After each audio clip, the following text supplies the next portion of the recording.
Sandra Margo, andito na si Rambo, kasama ko, siya na nagsabi, ha? Masarap ang kape. Masarap nga ang kape kasi masarap yan kapag sa kanin. Tapos kahit ano basta maalat na ulam, masarap yan.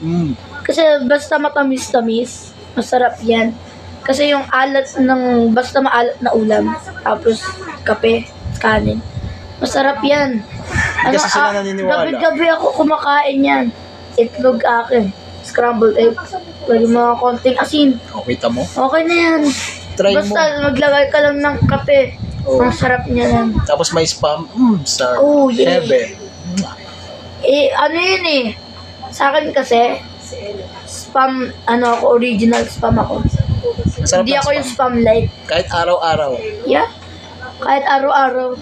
Meron lang mga tao na masyadong naaalatan sa normal spam. Pero sa akin, sakto lang yun eh. Basta maraming kanin. Mga to, may kape ako dito. May kape. May kape ako dito. Hi kuya, hi. What's up? Yan. Di ba may kape siguro? Yan, mamaya isasabaw na yan sa kanin. Mamaya. Waka mong buti. Sarap yan. Tikman mo. Okay, and bye-bye. Bye-bye.